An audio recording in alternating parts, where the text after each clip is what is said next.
Hi guys, and welcome to this video on the new moon in Sagittarius that happens on the 1st of December 2024. Thanks for joining me. It's a pleasure to be with you today as always. The chart you see next to me here, that's a snapshot of the sky at the moment this new moon will take place. So I'm going to analyze the chart to see what the planets are doing, how they interact, and what energy they create amongst themselves. And the thinking behind these horoscopes then is to see how that energy influences you during this event. Once I've done that, I'll go through each sign of the zodiac from Aries through to Pisces to give you a specific message for your sign. And please watch my horoscopes in this order: rising sign first, then sun sign, and then finally moon sign. Okay, so I'm in the UK. In my time zone, this happens at 6:21 in the morning. If you're in a different time zone, please take this time difference into account. When I was looking at this earlier though, if you're on the west coast of the States, it happens in the evening of the 30th of November. And a new moon and a full moon, both of those are gradual events. The moon either waxes and becomes fully illuminated, or like in this case, it wanes away until it becomes pitch black. And you'll notice this regardless of where you are on the 30th of November, and then the 1st and 2nd of December as well. Okay, so I've made a note here that this is the hermit moon. That's what I'm calling this. And it's interesting because I also do a daily tarot reading on my channel, and I did that for the 30th of November, and the message there were the cards talking about the inner hero kind of reawakening, and that's what I think this new moon is all about. So we've got the sun and the moon conjunct, so they're sitting on top of each other. And by the way, these new moons are the best time to do kind of stargazing, because with the moon being so dark, the rest of the sky lights up much more. So if you've got a telescope or something and you want to have a look, it's a good day for it. But 9 degrees is spirituality and completion in numerology, and in the tarot it's the hermit. And the hermit is this image of an older man who's holding a lantern, and it's this impulse I think we all have at times to ask the big questions and to say, what is the meaning of life, and what is it all about, and who am I in this society and in this narrative, and what does that all mean, and how do I make the most of things?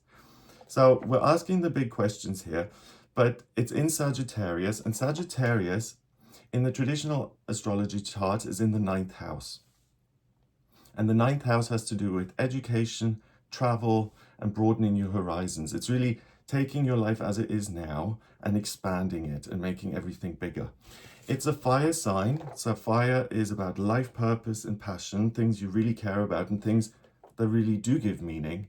So, you know, the hermit asks the big questions so that he feels something profound, as in, I have more understanding, and therefore every moment in life moving forward is going to be more meaningful because I know what it's all about, right?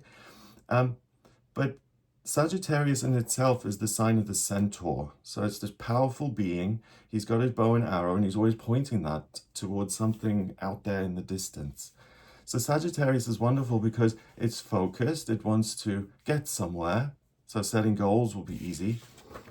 But it then gallops towards this thing, and the journey of getting there is enjoyable and empowering in itself. You know, if you look up a centaur, usually it's like a very strong, muscled horse, and then the torso of the man is also very much about physical power, right? So it gives you the courage to really, again, go back and to say, what are the things in my life genuinely that are most meaningful? And what have I accomplished already? And what has failed? And particularly those things that haven't worked out, to look at those and to say, do you know what, the desire is still there, and I now have the courage to try again.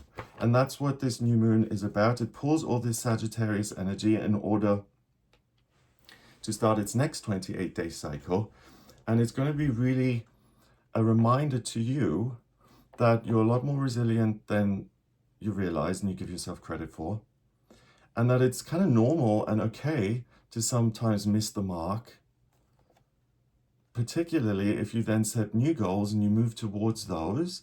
And once those have been accomplished, you can come around and try again at those things you missed along in the past. So I think this is a wonderful opportunity to simply get in touch with your own feelings and to say, you know, what are my hopes and dreams for the future? What are my unfulfilled desires? What can I put in place now during this 3-day period here to say, okay, this is my list. These are the things I'm going to do in future. These are the things I don't want to give up on. These are the things I want to try again. And it's very easy to connect with your own instincts during this time. So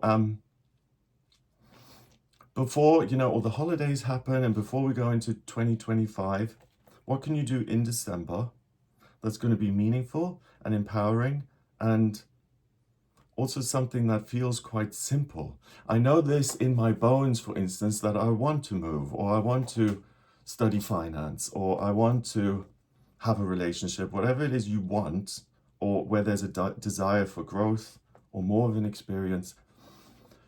Make a list of those and say, okay, this is what I'm going to focus on. And regardless of the outcome, I'm going to use all my strength and focus to try again at this, and let's see what happens. Mercury is next to it. Mercury is the communication planet, and that's at 20 degrees in Sagittarius. So Mercury in Sagittarius can see very far. It's not short-sighted. It's looking at the long game. 20 reduces to 2 in numerology, and that's cooperation, communication, so perfect communication with yourself. But it's also connecting to things out there in the world that you've yet to experience, and having this image in your mind's eye becomes very clear. And because Mercury's in retrograde during this period, you'll be able to see things differently. On a practical level, Mercury retrograde isn't so good because it causes problems with communication and transportation. But where it is really useful is in taking a step back and saying, okay, these are the norms of my life. This is what I believe in. These are my thoughts. These are my conclusions that I've reached. And to reevaluate those and to say, are you so sure that everything is as you say it is? Or could there be another perspective on this which might be a little more useful?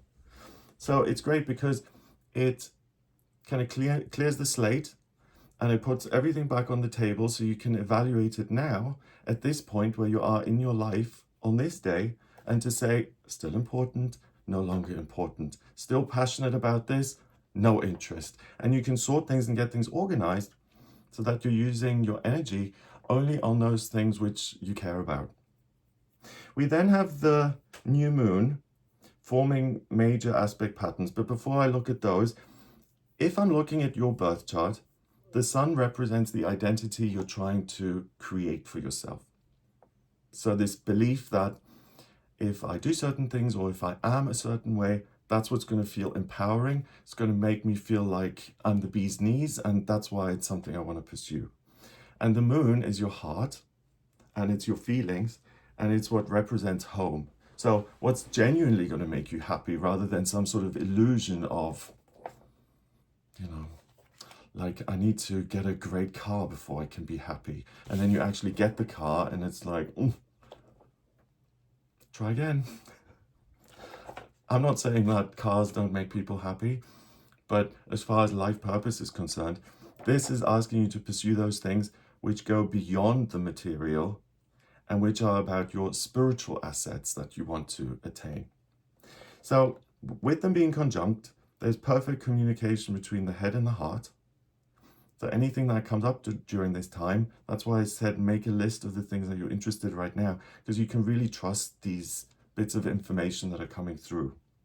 So the first connection then is that the new moon forms a square with the midheaven in Virgo. The midheaven in your birth chart is a really big indicator of what your vocational aptitudes are and what you're going to be good at in terms of your work or what you're working towards. And Virgo is an earth sign that's ruled by Mercury, and Virgo likes to have expertise or specialist knowledge. Virgo has this belief that if I study enough, if I learn enough, then life is going to make sense. Whether that's true or not is yet to be determined. Let me know what you think. But I feel there are certain things in this life, in the world, about ourselves that are always going to be mysteries, and we don't have all the answers for why we behave certain ways or why we want certain things in life. You could argue that that's just predetermined and given to you. Or you could argue that it is a mystery and Maybe it's my ego that wants certain things. Ultimately, the midheaven in Virgo here is going to give you a detailed, clear picture of what things you want to pursue moving forward, and that present themselves as meaningful because they make you more aware and they broaden your horizons and give you greater understanding. Then the new moon trines Mars at 5 degrees in Leo. So Mars is the planet of masculinity, of ambition, of fire, drive, what I'm not willing to compromise on. 5 degrees is freedom, and Leo is a sign that's ruled by the sun. And Leo is very good at being in the spotlight. It likes to perform, it likes to lead. And astrology is based on the northern hemisphere. So if you think of the time of year for Leo, it's when the world is warmest. And you don't need to prepare for winter quite yet, and you can be out there and enjoy your relationships with other people, and you can play and you can take it easy and go on holiday. So Mars at 5 degrees in Leo here says this new moon and all the Sagittarius energy that's being pulled in, the things that ought to be at the very top of my list are those things in life that seem to me to give me the most freedom and that seem most enjoyable, and that I really want to pursue because they're going to be defining actions in my life. And the journey towards attaining those things, those are going to be the memories that I want to create for myself. So it's going to be very easy for you during this period to understand what is genuinely important to you and what isn't, and what you've kind of picked up via other people, or what you've been told you ought to do or should do. All of those kind of things go out the window, and you get to a place of real simplicity where it's like, I like this because I like it, and that's enough. Sorry if that was overly simple. The Mars then trines Neptune at 27 degrees in Pisces, and next to it is the North Node at 3 degrees in Aries. So there's a connection between these two. So first of all, Neptune is an outer planet, and it's the higher octave of Venus, the personal planet of love and beauty, creativity, right? Neptune is about humanity and the world and the bigger picture of your life and your experience. Again, at 27 degrees, that's 9, spirituality, the end of a cycle, looking within, becoming enlightened. And it's in the sign that it rules, Pisces, the last sign of the zodiac, which is really about, I've done the world now, that's behind me, and I want to get prepared for what comes next and what the bigger picture is, my next assignment. So Neptune in this placement is really like having the key to your own instinct, your own intuition, your own desires, being able to open the door and have all that stuff come falling through. You just pick it up and say, oh, this is something that would work. This is something else that would work. So you're really being supported here. The image that's coming to mind via Neptune is the 20th card in the major arcana in the tarot, which is Judgment. And that's usually depicted as an angel blowing its trumpet. Flames come out of it, and everyone comes back to life and hears this call of the divine, and they're like, yes, this is something to live for. This is something that gives my life meaning. And whether other people understand that meaning is totally irrelevant. It works for me. So just on that level, if you don't know what your life purpose is, if you don't know what you'd like to do, if you don't know what area you'd like to expand into, travel or career or retirement or relationships, it becomes much clearer here. The North Node, if I see that in your natal chart, it's the indicator of what your mission is here on this planet, what your life purpose is. At 3 degrees, 3 is communication and new beginnings, and Aries is the first sign in the zodiac. It's the symbol of the ram, and it's ruled by Mars, and it says, do you know what, I've got this whole day ahead of me. What am I going to do with it? What's the funnest kind of day I can create? So with the North Node being at 3 degrees in Aries here, it says, what goals are you setting now? What are the things that mean positivity and joy and happiness in future, and how can I build those in? That then trines back to the new moon in Sagittarius. If you look at the chart, these 3 trines, they create a big blue triangle, which is called a grand trine. And a grand trine in this chart and in a natal chart represents an area of real talent. And usually they're in one element. And the element here is fire. And like I said a moment ago, fire is about your life purpose and your passions. So if that's eluded you in the past, or you found it difficult to say, this is how I'm feeling, and as a result, I find it difficult to make a decision, it's going to almost be presented to you on a silver platter here. Sometimes, I'm just thinking as I'm talking, and sometimes fire can be associated with anger and with destructiveness and with going a little overboard if you don't get what you want and if things don't go the way you want them to go. But I feel that here during this new moon in Sagittarius is anger as a positive emotion. And hear me out on this, because if someone is completely flat, as in life has completely disappointed me, everything I've tried hasn't worked, all my relationships have ended, and it's got to that place of, do you know what, I'm going to shut the door and I'm done. Then this can help you to pick yourself up through anger and to say, do you know what, this kind of defeatist feeling, this feeling of I've lost, is intolerable to me. It makes me a little annoyed, possibly even angry. And then using that anger to look again, because sometimes anger can be much easier to deal with than pain or suffering or depression.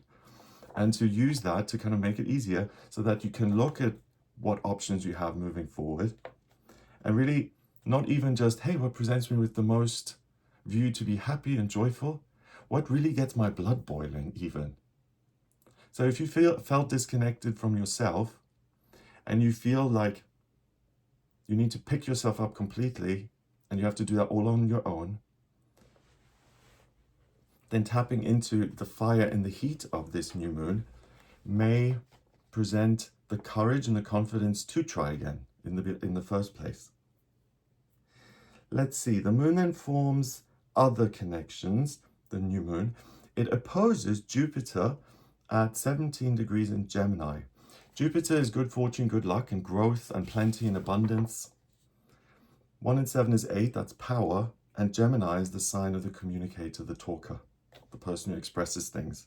So that again opens the door to, I really know what I want and what's important to me on this day in my life, and I can almost feel the good luck of that. So I'm going to pursue it if it's the last thing I do. So this probably sounds a little negative, but it's almost like a new moon that says the last ditch attempt. What else have we got? I mentioned the trine. The new moon then squares Saturn at 12 degrees in Pisces. Saturn is the outer planet that rules Capricorn, and Saturn is about solidity, structure, security. In the Tower, it's the Emperor. And at 12 degrees, 3, communication, new beginnings, in Pisces, it's really the access to the higher realms that allow you to decipher your own feelings and your own longings for the future.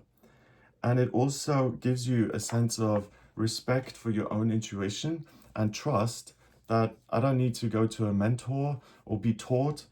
There's a way of just going within myself, finding real security there and having it now, even if I'm not going to take the journey. I don't need to go anywhere to feel a sense of comfort and safety within myself. And the irony around that is that by tapping into it here and now, that journey ceases to exist, and certainly the pressure of that journey goes poof. So the first thing about all of this, I would say, is Saturn, because it underpins this whole process of the new moon in Sagittarius that says you're safe enough to consider your options, even if everything in the past has gone belly up. It's courage. Let's see, anything else? No, that's it. Then in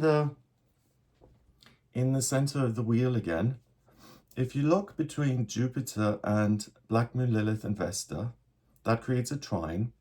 Then that sextiles down to Mercury at 20 degrees in Sagittarius.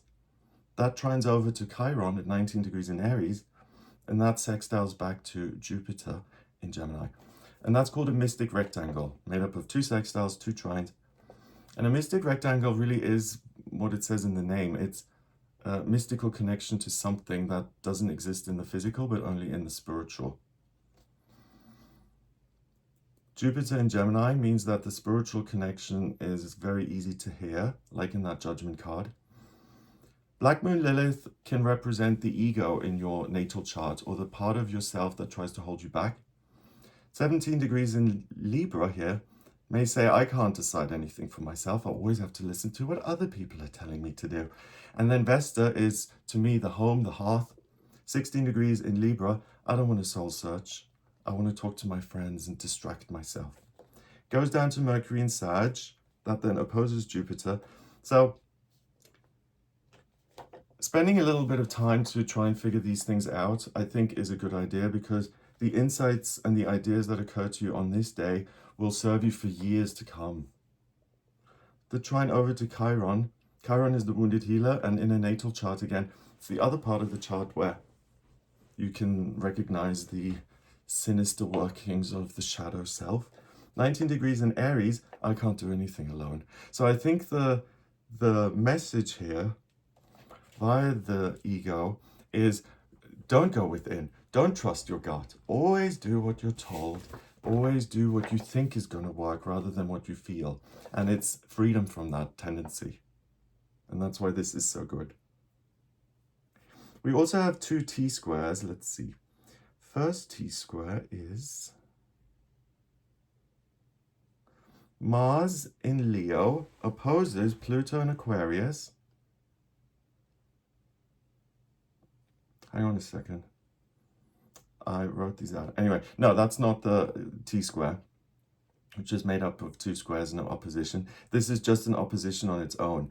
Pluto in Aquarius is great. I made a video on this in January because Pluto went into Aquarius, is now going to stay there for 20 years. Check out that video for more info. It was in Capricorn, which wasn't a good fit. Pluto in Aquarius, as far as I'm concerned, is a good fit because it's the rebirth of ideas. So it's you saying, actually, I can continue to think and figure things out and try things that are different. But the T-square that I mentioned, okay, first one is between South Node at 3 degrees in Libra, with the North Node at 3 degrees in Aries, and that peaks with Pallas at 0 degrees in Capricorn.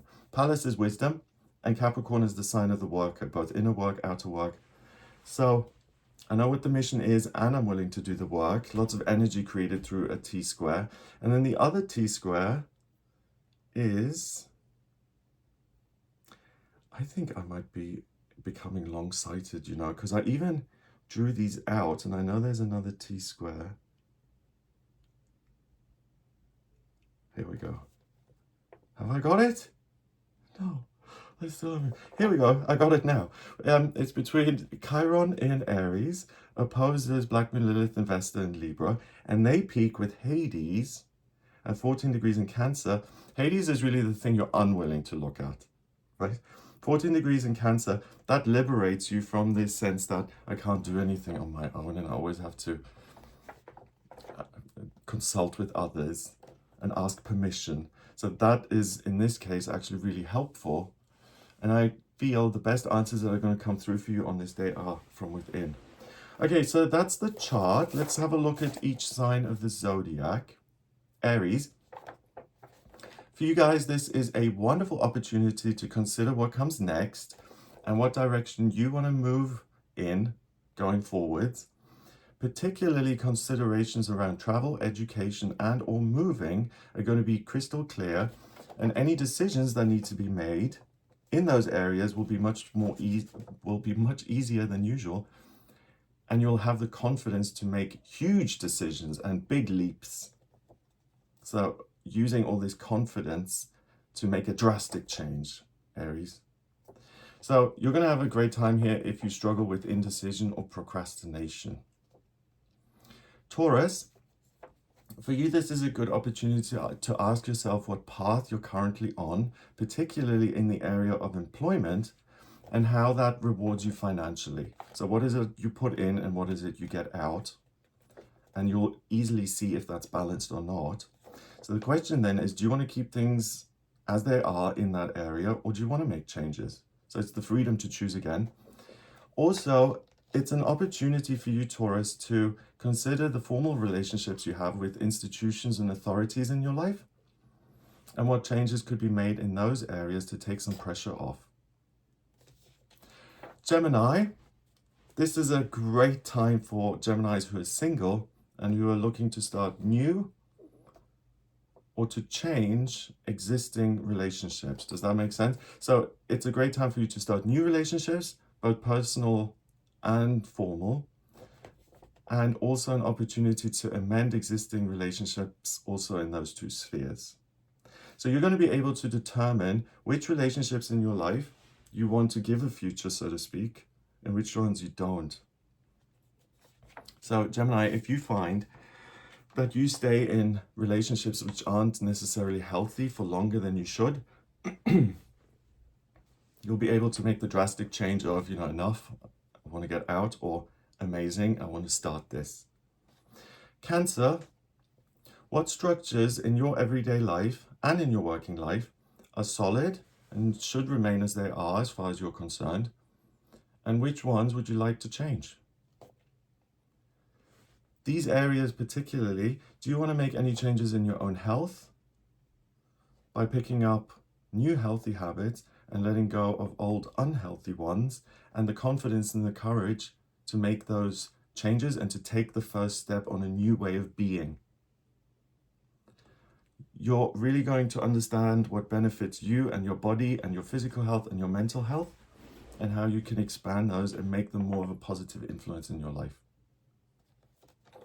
Leo, for you this is great for love and new beginnings in your romantic relationships.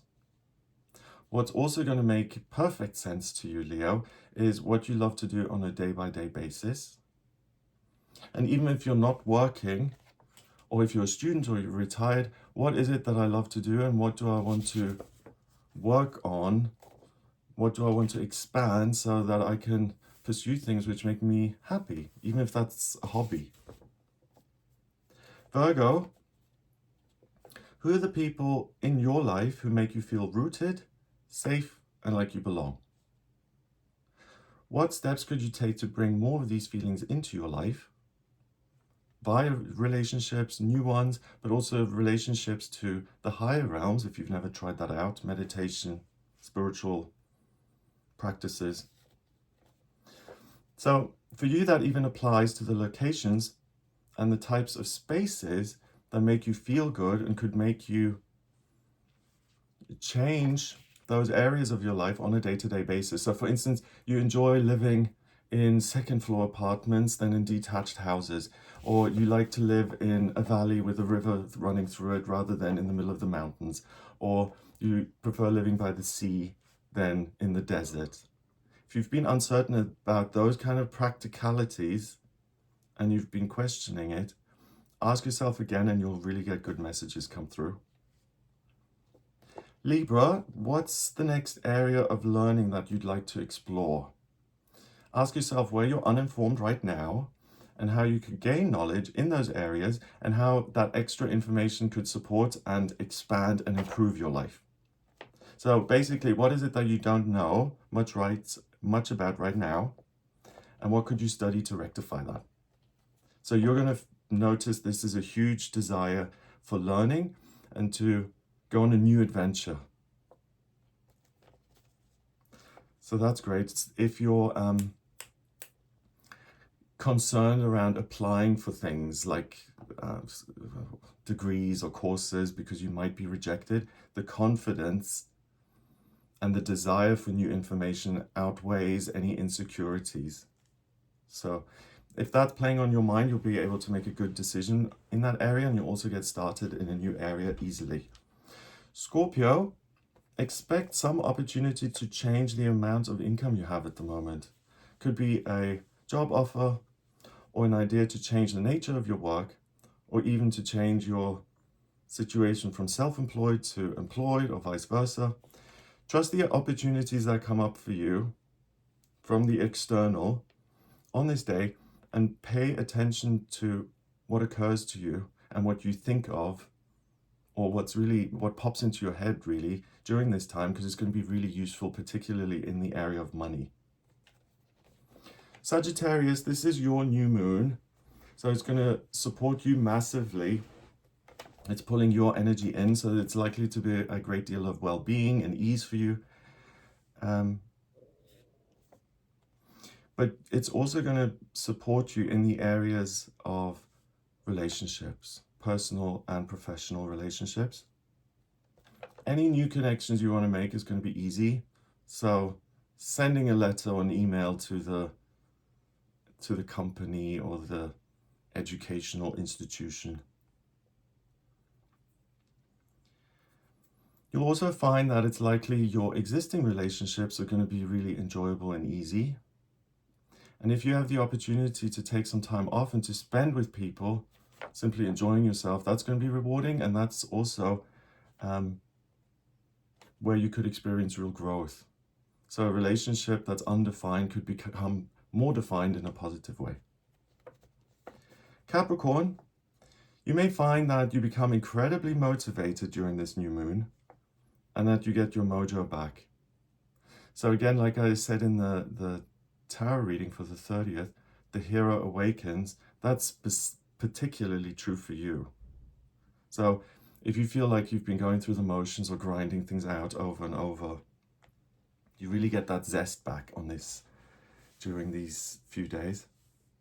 If you've been feeling flat or uninterested or apathetic, expect a massive surge of energy during this time. Aquarius, expect good news and the experience of one or more of your hopes and dreams being realized. Particularly in these two areas, love and life purpose. So Aquarius, it's a big one for you. Either something fabulous comes in or is completed in those two areas, and those are, for most people, a very important part of life. Pisces, expect to make major progress in your working life and for your career to feel incredibly easy and enjoyable. You've got more than enough energy here. On the flip side, if you find yourself resenting your work or even dreading it, as in, oh, I'm sitting here on Saturday and I'm worried about going in on Monday, then really use that as an opportunity of recognition and a prompt to make a change, because there's no need for you to be feeling that way based on this new moon in Sagittarius and what it gives you. So I hope that gives you an idea of what this new moon in Sagittarius will mean for you. Hope you have a wonderful time. If you'd like a personal reading with me, please get in touch via my website. It's gregoryscott.com. Click on the shop tab or the book your reading button to order a personal reading with me. In my personal readings, I use astrology, the tarot, numerology, and my intuition.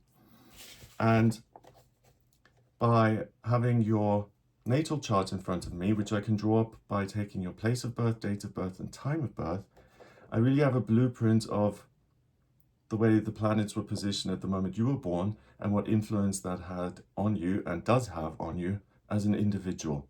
So if you want any kind of information on your life purpose, what you'd be best at in work or anything in regard to finance or relationships or spiritual development, travel, friendships, learning, overcoming personal difficulties, realizing your own hopes and dreams, please do get in touch with me for a personal reading via the website gregoryscott.com. If you like this video, give it a thumbs up, please, so it shows up in searches. Subscribe for more future videos, and please share the video with people who you think may enjoy it. That's a good and really helpful way for the channel to grow. I also do a daily tarot reading on the channel, which I've mentioned a few times in this video. If you'd like to watch those, then please become a member of my channel. And I'm just trying to think if there's anything else. No, I think that's it. So I hope you have a wonderful time here during this new moon. I hope you get in touch, and I'll speak to you soon.